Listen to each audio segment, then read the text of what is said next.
Terdakwa kasus pembunuhan Brigadir Nofriansyah Yosua Huta Barat atau Brigadir J Putri Chandrawati menangis setelah bersaksi terkait dugaan pelecehan seksual yang dilakukan oleh Brigadir J di Pengadilan Negeri Jakarta Selatan pada Senin 12 Desember 2022. Dari pantauan Klik-Info.id, mata Putri Chandrawati terlihat sembab saat ia keluar ruang sidang setelah persidangan diskors untuk istirahat makan siang. Simak video selanjutnya. Apa aja tadi yang didalami majelis hakim, Bang? Jadi gini, pertama-tama kami dari tim penasihat hukum mengucapkan terima kasih ya kepada majelis hakim sudah mempertimbangkan permohonan kami bahwa kita minta untuk keterangan mengenai kekerasan seksual itu dilakukan secara tertutup. Tadi majelis hakim dalam persidangan mengabulkan dan kita sama-sama melihat sidang dilakukan secara tertutup pada saat memberikan keterangan mengenai kekerasan seksual.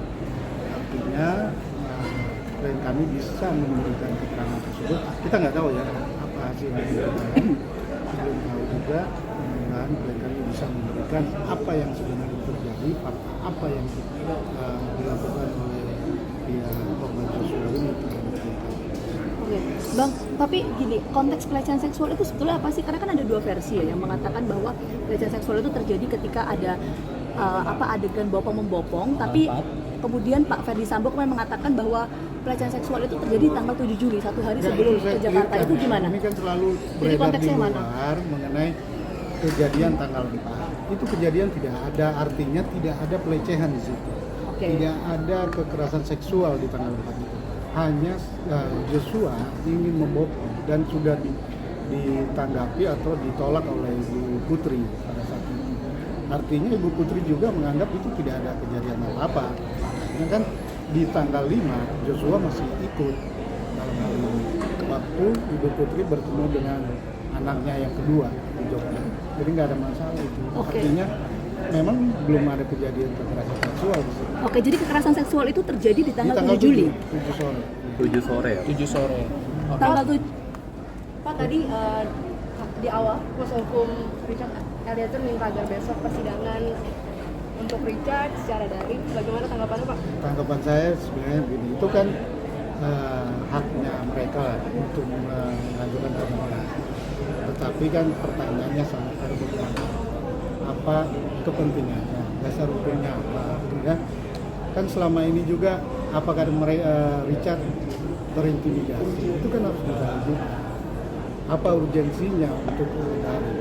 Apakah ada yang ditutupi? Apakah mereka takut untuk bersaksi?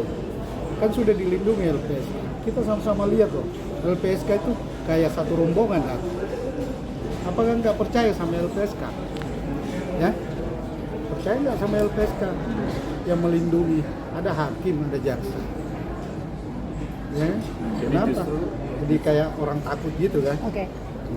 Jadi justru kami khawatir gitu, jangan-jangan ada informasi, ada keterangan yang memang mau ditutupi dengan upaya menghindari adanya pemeriksaan atau eksaminasi secara terbuka. Karena kalau dia dilakukan secara online kan artinya kita tidak bisa bertatapan langsung, tidak bisa melihat langsung, kemudian juga pasti terbatas. Belum lagi secara teknis mungkin akan ada persoalan-persoalan di komunikasi. Di bagian lain juga mungkin dalam persidangan kita perlu melihat bagaimana peragaan langsung dari Richard misalnya, bagaimana itu mau dilakukan secara online. Dan perlu kita sampaikan juga bahwa di persidangan yang lalu bisa disampaikan oleh Richard keterangan itu secara langsung di persidangan. Jadi saya pikir tidak ada hambatan sama sekali. Apalagi hari ini kita lihat dia mendapatkan perlindungan secara khusus dari lembaga perlindungan saksi dan korban. Saya kira itu paling penting dan itu lembaga negara jelas. Artinya sama sekali tidak beralasan dan tidak berdasar permintaan yang disampaikan oleh kuasa hukum dari RE yang barusan. Itu mudah-mudahan besok hakim bisa mempertimbangkan dengan baik supaya permintaan itu harusnya tidak dipenuhi supaya kita sama-sama fair trial, sama-sama bisa menyidangkan secara fair untuk semua pihak. Pak, soal dugaan pelecehan seksual itu bisa nggak diceritakan yang terjadi tanggal itu? Iya. Itu kan sudah disampaikan dalam persidangan tertutup. Kita juga kalau menyampaikan di sini kan jadi nggak ada gunanya juga sidang tertutup. Oke, tapi kan gini Pak Ferdi Sambo waktu itu kan sempat bilang waktu di persidangan kemarin bahwa di tanggal 7 Juli itu Yosua itu ada di dalam kamar bersamaan dengan PC. Itu betul nggak sih Pak? Ya kan sudah disampaikan dalam persidangan Pak Sambo kemarin. Pada saat Pak Sambo diperiksa sebagai saksi, sudah disampaikan bahwa istrinya diperkosa. Ya, detailnya pemerkosaan itu ya, tadi sidang tertutup kita juga nggak bisa menyampaikan. Tapi artinya itu betul ya di kamar itu hanya ada Ya, berdua. sudah pasti benar. Yosua dan Ya kalau WC. kalau pemerkosaan kalau ada 3 orang 4 orang bukan pemerkosaan namanya ya. Oke, dan di rumah Ya. keterangan dari Putri bagaimana meyakinkan bahwa perkosaan itu betul terjadi Pak? Ada Kan sudah dijelaskan oleh beberapa kali press con kami kemarin juga dijelaskan. Ada keterangan ahli, asesmen apsifor sudah dijelaskan. Itu buktinya ada semua. Jadi tidak perlu ada saksi lain. Gitu. Salah satu Keterangan buktinya apa, korban Pak? sudah Tadi. cukup dengan dibuktikan dengan keterangan ahli. keterangan ahli itu apa? Keterangan ahli itu apa Pak? Detailnya apa Pak? Ya nanti pada saat ahli bersaksi bisa dijelaskan. Salah satu buktinya apa, Pak? Setelah kejadian Salah satu peristiwa buktinya apa? itu dalam pemeriksaan dilakukan assessment oleh psikolog forensik. Oke. Jadi hasil dari psikolog forensik itu disampaikan dalam bentuk laporan apsifor yang membuktikan bahwa keterangan itu konsisten dan tidak terdapat malingering atau keterangan atau informasi atau pernyataan yang dilebih-lebihkan atau pernyataan yang dibuat-buat. Jadi konsisten intinya. Juga ditemukan adanya, saya istilahnya secara khusus dalam psikologi, traumatik. Ada traumatik akut yang terjadi terhadap Putri.